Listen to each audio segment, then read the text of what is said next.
Está con nosotros la doctora Yarene Argelia Tobar Romero. Voy a permitirme leer algo acerca de su trayectoria. Es doctora en diseño en la línea de nuevas tecnologías por parte de la Universidad Autónoma Metropolitana Azcapotzalco, con una trayectoria de investigación y de docencia de 31 años en la licenciatura de Diseño de Comunicación Gráfica y del posgrado en Diseño y Visualización de la Información en la misma universidad, particularmente en el Departamento de Evaluación de Diseño en el Tiempo. Ha desempeñado varias funciones, como la de coordinación de Centro de Diseño Departamental por más de 10 años. A la fecha ha publicado múltiples artículos de investigación, así como dictado conferencias en el ámbito nacional e internacional en torno al diseño de educación, las nuevas tecnologías, y ha sido miembro del Consejo Divisional y de la Comisión Dictaminadora Divisional, así como jurado en distintas comisiones académicas. Pues bueno, cedamos el micrófono para que ella nos platique. Gracias. Gracias, Martín, qué gusto saludarte. Bueno, pues antes que nada, buenos días.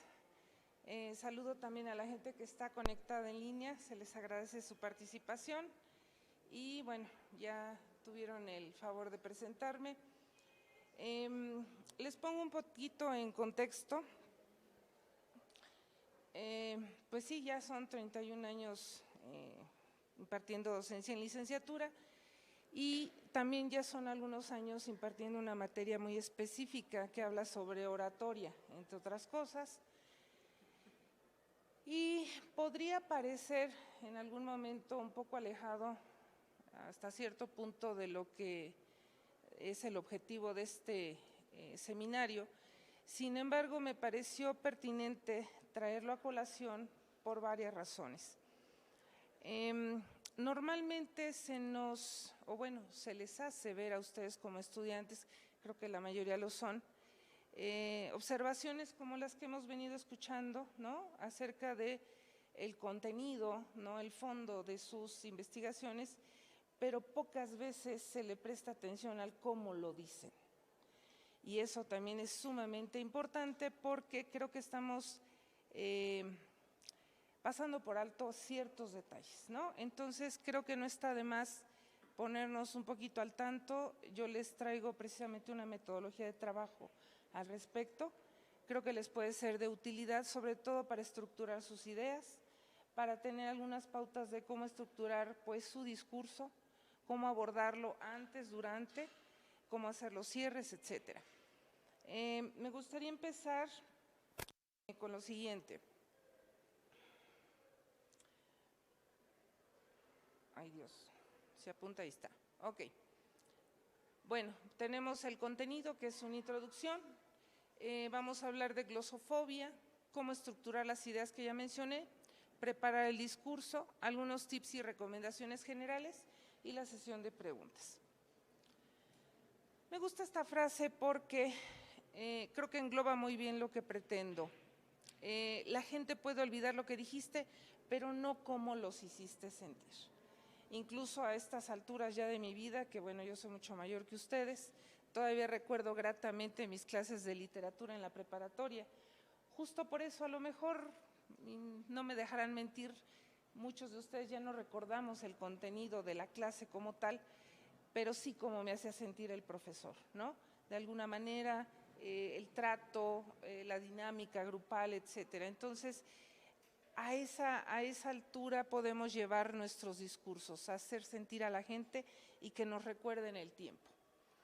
Bueno, la glosofobia. La glosofobia quizás sea un extremo, a lo mejor podríamos pensar que no todos la padecemos, sin embargo, creo yo, sería muy difícil encontrar a alguien que confiese que nunca ha sentido pánico escénico. Es muy difícil.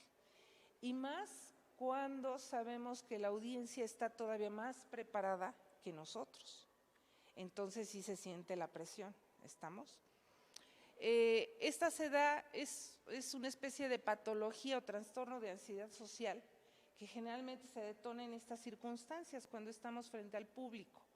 En otras circunstancias probablemente no la sintamos, pero en este caso específico sí, se nos detona y entonces es muy difícil lidiar con los nervios y se nota que es lo peor. Bueno, primero vamos a ver cómo estructurar nuestras ideas y entonces vamos a partir del primer punto. ¿Cuál es mi objetivo de la conversación? Eso, bueno, primero hay que hallar el tema, ¿no? Que seguramente pues ya lo tienen determinado con sus respectivos casos de estudio. Partiendo de eso, bueno, ¿cuál va a ser mi objetivo en ese punto específico de una ponencia, como en este caso, ¿no? Bueno, me piden que haga un resumen de mis avances de investigación, en este caso específico. Bueno, ¿cómo se van a beneficiar las personas que me escuchan? Pues probablemente en este caso pues adquieran conocimiento o más bien me aporten a mí, ¿no? Con sus comentarios, pero también puedo vender un producto o servicio o invitarlos a que se inscriban a un curso, etcétera, es muy largo. Bueno, ahora, ¿cómo procesará mi audiencia mejor la información que le voy a dar? Eso va a depender, más bien, de eso va a depender mucho cómo haga el acercamiento, porque definitivamente no va a ser lo mismo que yo les enseñe a preparar crepas, a jugar tochito o a, no sé, en este caso yo, por ejemplo, podría traer algunos videos, pero por el tiempo no creí pertinente usarlos, por ejemplo, pero podrían abonar. Y finalmente el call to action. ¿Qué es lo que quiero que la gente haga al final? Bueno, que se inscriban a ese curso, a lo mejor es una junta informativa de trabajo, ¿no? Y entonces servirá para la toma de decisiones, etcétera. Va a depender. Ahora bien, yo los invito, y esta es la metodología, a que primero pues hagan una lluvia de ideas. Todo lo que se les ocurra que quieran tratar en esa ponencia, bueno, lo vacíen en papel y empiecen a jerarquizar las ideas, es decir, jerarquizar y agrupar. Vamos a tener bloques donde algunas de esas ideas pueden pertenecer a la introducción, otras al desarrollo, otras a la parte más importante, toral o clímax, y una conclusión. De tal manera que vamos a tener esos bloques muy concretos. Ya que los tengamos, y creo que esta es la parte medular, es asignarle tiempo a cada bloque. Y justo en esta parte es donde todo el mundo se pierde. ¿Todo el mundo se pierde en qué? Digo, creo que no lo mencioné. Yo estoy llevando mi tiempo, ¿sale? Lo tengo al frente y no lo pierdo de vista. A veces no es necesario, como en mis clases que soy un poco más flexible, yo ya las tengo mediditas, sé dónde empiezo, dónde termino, dónde estiro, dónde reduzco, etcétera, pero en este caso es sumamente importante. ¿Alguien intuye por qué? Bueno, yo considero honestamente que si no cuidamos nuestro tiempo, sí se vuelve una falta de respeto para el que sigue, porque ya nos fuimos sobre su tiempo. Entonces, sí hay que tener mucho cuidado, sobre todo de no perdernos en la anécdota. Yo sé, yo entiendo, yo he estado también en su lugar. Es tanta la avidez porque sepan todo el proceso y lo que sufrí, lo que pasó y por dónde empecé.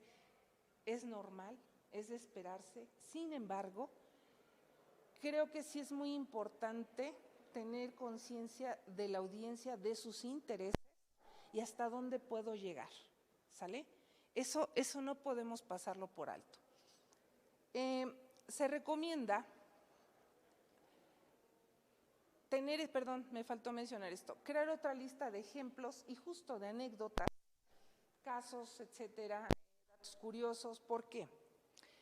Imaginemos un escenario, y perdón que tome a la compañera de ejemplo, pero me imagino lo que sentiste ahorita, que no estaba la presentación y que te dijeron arráncate con lo que tengas mental, porque la presentación no teníamos la clave de la computadora, ¿cierto? ¿Sí ubicas cuando empezaste? Bueno, imaginen un escenario donde dejen de eso, se va la luz y no hay presentación y hay que hacer el evento porque pues ya está el lugar, lo que sea, ¿sale? Imagínense que nos dieron 20 minutos, Pero ¿qué pasa si lo que acabo de mencionar, el ponente anterior se extendió? Híjole, pues ahora ya no tienes 20, ahora tienes 10 o tienes 15. No, pues ahí le tienes que reducir. Y entonces esa capacidad de síntesis también no se domina fácil. Hay que abstraer, abstraer. Y viceversa, ¿qué tal que el ponente no llega y entonces vas con el doble de tiempo? Y entonces en lugar de 20 tienes 40. Y entonces hay que estirar y empezar a poner ejemplos, y ahora sí las anécdotas y la bonita experiencia y todo de lo que tenga uno mano. Finalmente, la buena noticia es que, bueno, pues con la edad, la experiencia de vida, incluso el capital intelectual sobre todo, va uno abonando con el tiempo, y entonces es más fácil tener recursos mentales ya sin una lista, ¿de acuerdo? Pero bueno, eso lo da la experiencia. Ahora bien, ¿cómo vamos a preparar el discurso? Esto no es fácil. Hay que superar el miedo al error, sobre todo, ¿no? Al equivocarnos. Eso es parte del pánico escénico. Pero en la medida que ustedes dominen el tema, esos nervios deberían salir por la puerta. ¿Por qué? Porque ustedes son los que lo dominan, ni siquiera la audiencia. Nosotros como, audiencia, digamos, sí podemos participar, tener cierto grado de conocimiento, pero ustedes son los que lo dominan. Ese es su beneficio, que ustedes no se han dado cuenta. El otro asunto es que a veces creo yo, y lo digo por mis estudiantes de licenciatura sobre todo, están como muy concentrados desde su apariencia. Híjole, hoy se me hizo el frizz, no conseguí mi playera de la suerte, se me hizo ligeramente tarde, cualquier cosa de esas detonan el estrés tremendamente. Yo los invito, y hablo en general, a que por un momento le den un giro de tuerca y en lugar de estar concentrados en ustedes mismos, en su apariencia o qué hicieron mal o cualquier cosa, se enfoquen en la audiencia, qué le pueden aportar. Y entonces cambiamos esa energía que está aquí concentrada en mí, cómo me veo, cómo me siento, cómo creen que me ven, creo que me ven, en lo que puedo aportar, que es muy diferente. Y bueno, la práctica hace al maestro, ahí sí no hay de otra. Hay que hablar y hablar y hablar y hablar y practicar mucho, incluso con todo y los errores. Bueno, otra de las cosas que creo que la gran mayoría, me atrevo a decir, adolecemos, es de desconocer las cualidades de la voz. Para eso tenemos una intensidad, un tono, un timbre y una duración. Si vemos que la voz es este puente para transmitir el mensaje y además es un fiel reflejo de nuestra energía, de nuestro carácter, etcétera, vemos la importancia. En la medida en que no hablemos bien, vamos a perder veracidad y no generamos la empatía que necesitamos. Por eso dice, la emoción influye en la voz, pero más aún, la voz influye en la emoción. Y el famoso quiere llorar se nota. Entonces, esos son puros nervios. Ahora bien, ¿cuál es la intensidad? Esto tiene que ver con el volumen que le apliquemos a la voz, ¿no? Pero lo ideal o lo recomendable es que tratemos de matizar subiendo y bajando el volumen. ¿Para qué? Pues para lo que se estén durmiendo o estén distraídos, presten atención, justo por eso, para que no se haga monótona, plana y entonces hasta arrulla. No sé si alguno lo habrá vivido o sufrido, pero creo que en algún momento a todos nos ha tocado algún profesor, compañero, amigo, quien sea, que tiene ese timbre de voz que aburre literal.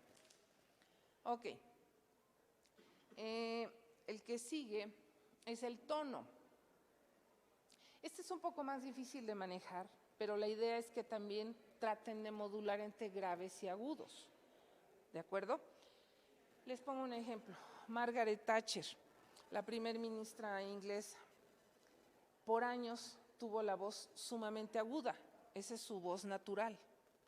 El problema es que como dirigente de toda una nación y aparte tener que enfrentar a todos estos sindicatos y demás, la sufrió. Tanto que tuvo que recurrir a un especialista que le ayudara a vocalizar, que le ayudara a cambiar ese tono de voz agudo a uno más grave. Se nota en los videos cómo fue cambiando su voz hasta ser eso, más grave, más enérgica, más segura, y eso pues hizo todo el cambio, todos la conocemos. Entonces, esa sensación perceptiva que nos producen estas variaciones en la vibración de las cuerdas vocales es lo que denominamos entonación. Entonces, también hay que darle matices al respecto. El timbre. El timbre es una combinación entre las cuerdas vocales y el de la caja de resonancia que viene siendo nuestra cara. Eso es como una huella dactilar. Es única, no hay manera, todos somos diferentes.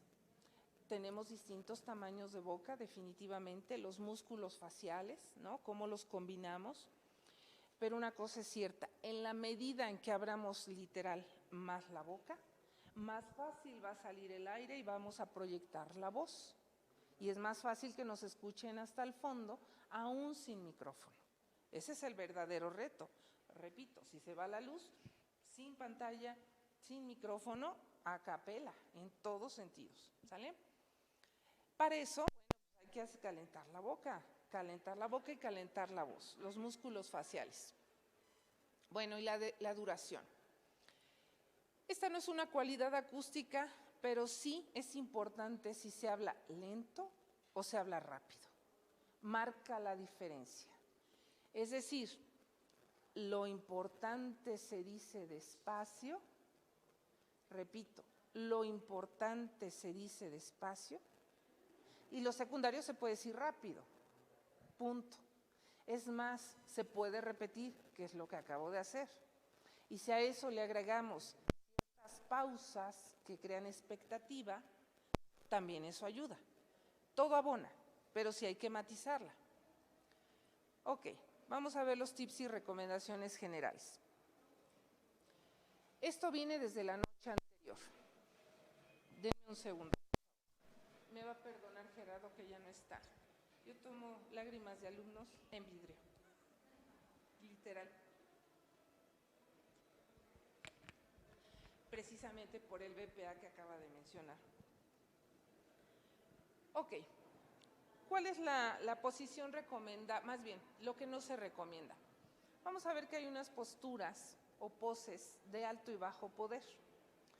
Eso ya se ha estudiado en otras universidades y ha sido pues entre polémico e interesante, pero definitivamente una de bajo poder es la posición fetal. ¿Por qué? Porque es cuando nos sentimos vulnerables o amenazados. Eso hace que uno se cierre, se repliegue como un instinto de conservación o de protección. Por eso no se recomienda. Lo que sí se recomienda es todo lo opuesto. Si duermen solos, ¿no? Estírense, abarquen toda la cama, ¿sale? Entre más se abra el cuerpo, más poderosos se van a sentir. Parece mentira, pero repito, hay estudios que lo demuestran. Incluso en el reino animal se menciona que funciona igual. No sé si han tenido oportunidad de alguna vez, aunque sea en video documental, ver a algún gorila haciendo esta expresión de que se abre, se pega en el pecho, etcétera, pero eso amedrenta, ahuyenta al enemigo, ¿no? Porque lo hace sentir más poderoso. Justo es por eso. Entonces, Amy Cody, de la Universidad de Harvard, menciona estas 5 posiciones de poder que seguramente habrán visto. Los vendedores, por ejemplo, tienen muy pegada a esta para los cierres de las ventas, ¿no? La de la Mujer Maravilla es sumamente recomendable para este tipo de ocasiones que tienen que presentar en público. Pueden pasar pues a algún lugar privado como el baño quizá, ¿no? Un momento antes, con 2 minutos es más que suficiente para que la testosterona se incremente un 20%, que es lo que los hace sentir seguros, y el cortisol, que es la hormona del estrés, baje. Entonces se pueden relajar con 2 minutos. ¿De acuerdo? Esa es una de las recomendaciones. Y por el contrario, y eso va para ustedes que están más jóvenes y a lo mejor tengan que hacer alguna entrevista de trabajo Y ustedes no saben, la entrevista de trabajo empieza desde la antesala, cuando están sentados. Pueden salir y observarlos, y si están así, mala idea, ¿sale? Derechos, ¿no? Seguros, todo cuenta. Bueno, antes del discurso, ¿qué se recomienda? Escríbanlo a mano. Difícil, ¿no? Ya tenemos equipo, tecnología, ¿como para qué? ¿Alguien intuye como por qué lo haremos a mano? Exactamente. El vínculo, la conexión cerebro-humano, la cuestión motriz, hace que sea más perdurable el recuerdo de lo que escribiste. Si se te va la luz, se te olvidaron las notas, es más fácil que lo recuerdes. Por eso se hace. Y bueno, ya lo mencioné, hay que estar calentando la voz. Eso también les va a ayudar a calmar los nervios, ya que no se les salga la voz del quiero llorar, ¿de acuerdo? Y calentar los músculos faciales. Eso también tenemos que hacer ciertos ejercicios, incluso abrir las comisuras de los labios, ¿no? Bueno, hay quienes introducen los dedos literal para abrir todavía más, ¿sí? No es broma. Hay varios, a inflar las mejillas, ¿no? Que pase el aire, etcétera, para lograr este efecto. Bueno, otra de las importantes, aprender a respirar con el diafragma. Digo, si pueden y gustan, podrían levantarse, podemos hacer un mini ejercicio rápido, si gustan levantarse. Van a poner una mano en el pecho, la que gusten, y la otra en su vientre. Van a inhalar con fuerza y van a sentir cómo se expande su vientre, su estómago, lo más que se pueda. Cuando exhalen, digan algo, aunque traigan el tapabocas, hola o algo, y van a sentir cómo sale el aire desde sus entrañas. ¿Ah? 1, 2, 3. Bueno, eso es más fácil, ya si gustan sentarse. Si gustan hacerlo ya en la privacidad de su casa, va a ser más fácil. Si se gustan sentar, adelante. Bueno, en lo que se sientan. Ustedes pueden hacerlo ya en la intimidad de su casa y pueden hacer literal la prueba de fuego. ¿Cómo sé si estoy respirando con diafragma o no? Voy a poner una mano, pues a cierta distancia, tampoco mucho. Se supone que los cantantes de ópera sí la ponen a mucha distancia. Nosotros no tenemos esos alcances, no tanto. Y van a sentir, estamos enseñándole para los que llegaron ahorita, cómo respirar con el diafragma. Esta parte de aquí. Cómo se infla el estómago cuando respiramos profundamente, se infla como si estuvieran embarazadas y sacamos ese aire desde adentro. Si sale correctamente debería estar más calientito que si lo sacamos de la garganta, es un poco más frío. Esa sería la prueba, ¿de acuerdo? Bueno, otra, tienen que conocer el espacio físico virtual. Digo, ahorita ya todo se hace virtual, también tendrán que manejar la plataforma Zoom, Meet, lo que sea, para estar familiarizados, no está de más, cerciorarse que la conexión es buena, etcétera. Y el físico es muy importante. No es lo mismo un recinto pequeño como este a un auditorio enorme. Imagínense que no hay micrófono, ¿no? Y hasta dónde tenemos que proyectar la voz, no está fácil. Entonces sí hay que conocerlo. También la audiencia. Ahorita cambió mi audiencia, todavía llegaron jóvenes, todavía más jóvenes, ¿sale? Pero también hay doctores, hay de todo. Entonces hay que ver, no es lo mismo hablar para niños, adolescentes, adultos, especialistas como en nuestro caso, ¿de acuerdo? Y eso también tiene que ver con la temática que van a abordar. Bueno, totalmente cierto, tenemos que mantenernos hidratados. Y eso por eso justo nos ofrecen agua amablemente, gracias, porque tienen que estar hidratando sus cuerdas vocales. Gracias. No se recomienda bebidas como la cafeína o alimentos grasosos como nueces o otras cosas. Eso les puede producir cierto grado de acidez, ¿de acuerdo? Haz contacto visual. ¿Qué pasa? Nos clavamos acá, porque tengo que ver la presentación, pero el público está acá, ¿sale? Yo los invito a que se compren un apuntador láser y con eso tienen más movilidad de alguna manera. Y entonces sí vemos tantito, pero vemos a todos de preferencia para que se sientan involucrados, ¿sale? Y no excluidos. Digo, ya es mucho pedir porque, bueno, o sea, me apuro o respiro y aparte me tengo que reír. No, pues, espérame. Yo sé que es mucho, a veces sí es muy demandante, pero, ojo, también a veces el tema no se presta, estamos hablando de cosas serias, estoy consciente. Sin embargo, está comprobadísimo, una sonrisa aligera el ambiente, lo hace más fraterno, más amigable. ¿Y por qué es importante? Si yo me equivoco, me puedo reír más fácil de mi error y no pasa nada, ¿de acuerdo? Ay, los brazos, eso siempre me preguntan mis alumnos, bueno, ¿y qué hacemos con los brazos? ¿No? Y entonces tenemos gente que está de las de aquí, los tiene atrás, los guarda en los bolsillos, ¿no? Ojo, no se recomienda, ¿alguien intuye por qué? Se nota como inseguridad y que ocultas cosas. Por eso no es bien visto guardar los brazos ni en los bolsillos ni en la espalda, ¿de acuerdo? Se dejan naturales y para eso sirve justo los ademanes. Es el equivalente de la palabra en movimiento. Digo, los que tampoco mucho porque se puede volver caótico. Lo sensato, digamos, ¿no? Y bueno, para resumir, y eso no lo escucharon los que acaban de llegar, tenemos que animar la voz. Tienen que practicar mucho, mucho, mucho. Y hay gente que específicamente, insisto, tiene la voz muy monótona, muy plana. Eso no ayuda. Ya dijimos, ¿cómo?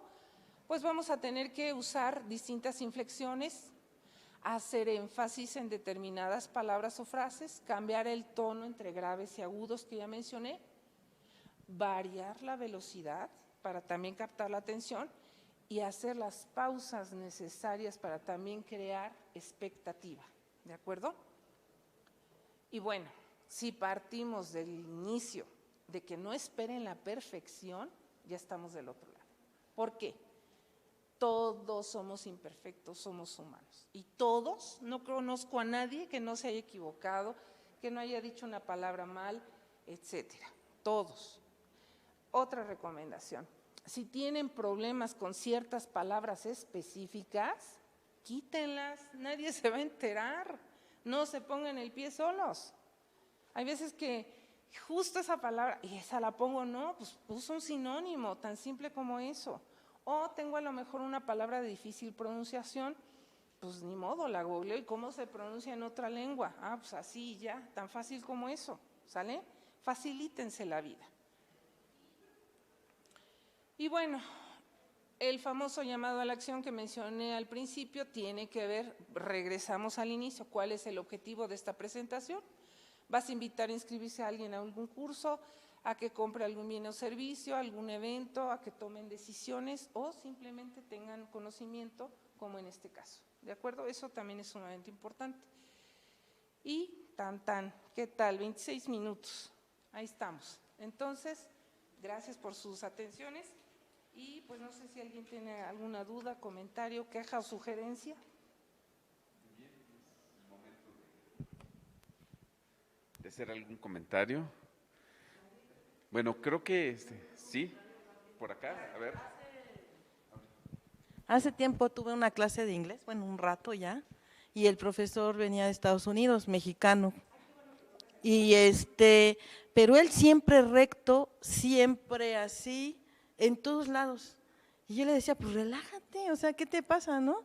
No, o sea, como lo podían filmar en cualquier lado, él era el representante del mexicano en Estados Unidos. Así no quería bailar, no quería hacer nada, pero también su vida personal, pues no había. Pero sí era siempre en todos lados así, todos lados perfecto. Y bueno, es un comentario nada más.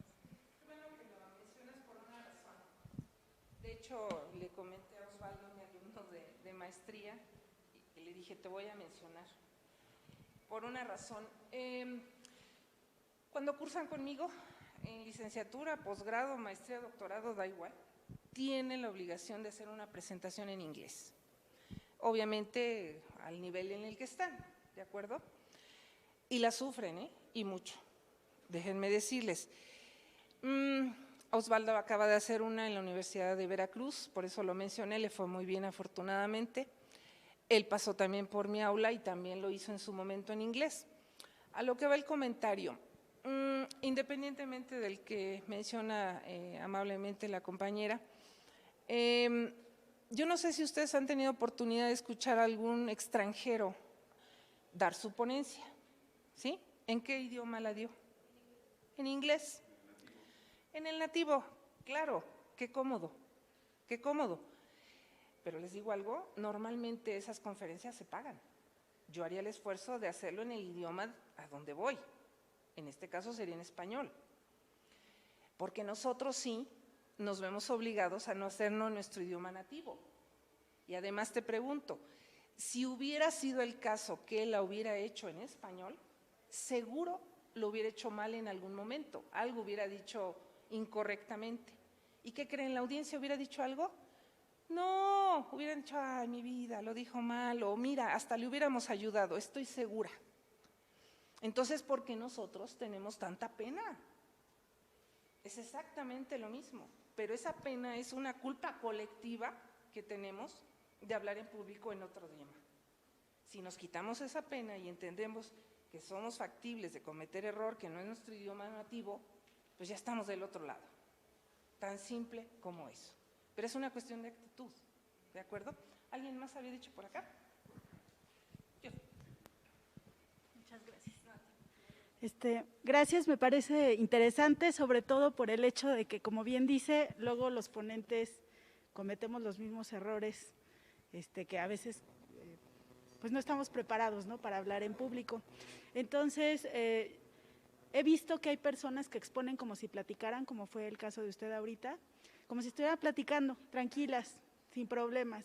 Y hay otras personas, por ejemplo, que es mi caso, cuando estoy un poco estresada lo digo todo, pero en 2 minutos.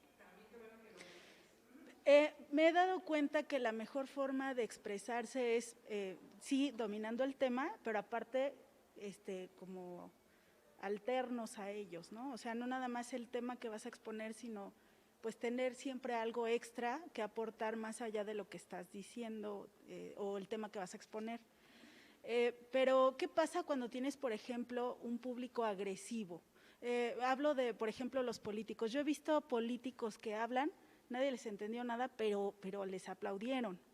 Entonces, a veces es la forma como tú expresas esa seguridad y hay veces que atacan cualquier cosa. ¿Cómo hacer para no entrar en conflicto cuando tu público es agresivo? Bueno, a ver, 2 cosas. Qué bueno que lo mencionas porque de hecho lo olvidé mencionar en la presentación. Una de las estrategias del cerebro en automático cuando estamos nerviosos es hablar rápido. Es inconsciente y es una especie de maquillaje que le damos a la voz para ocultar que estamos nerviosos, ¿no? Él quiere llorar, se tapa con eso, pero no se tapa. Y lo único que hace es que confunde porque te atropellas con las palabras y no se nota. Tendemos a hablar más rápido de lo que pensamos, pero siempre va a ser mejor hablar rápido que hablar demasiado despacio porque aburre. Ese es el problema, lograr el balance entre una y otra, ¿sale? Pero bueno, ¿qué hacen los políticos? Los políticos y los artistas están súper coachados, tienen asesores que los enseñan desde cómo vestir, qué no decir, cómo esquivar preguntas incómodas de la manera más políticamente correcta, ¿sale? Es todo un arte. Hay una escuela en Polanco que acabo de olvidar el nombre, pero a ver si al ratito me acuerdo, que se dedica justo a eso y tiene licenciatura, maestría y cursos, muchos cursos, son carísimos, pero a eso se dedican, a enseñar a la gente todo, eso que acabo de decir, cómo vestirte, cómo comportarte y un largo etcétera. Pero sí lo hay. ¿Cómo? Pues saliendo de la tangente de la manera más amable, entre comillas, sin decir nada, ¿no? Respondes, pero en resumen no dijiste nada, no te inculpaste, Hay una serie que dio origen a House of Cards, no sé si lo ubican, esa es inglesa. Y también se me olvidó cómo se llama, pero tiene un nombre similar o algo por el estilo. Pueden buscarlo o googlarlo. Y el cuate decía, pues esa es tu opinión. Y siempre se la sacaba por ahí, esa es tu opinión, ¿no? Hay maneras, pero bueno, también la práctica, la experiencia te va dando pautas. Y a veces te la sacas de la manga que no sabes ni cómo le contestaste de bien, ¿no? Puede ser el caso. ¿Alguien más? Si no, para no abusar el tiempo. ¿Otra pregunta, comentario? ¿No? ¿No? Bueno, pues yo les agradezco. Pues bueno, demos un aplauso a la doctora Yarene.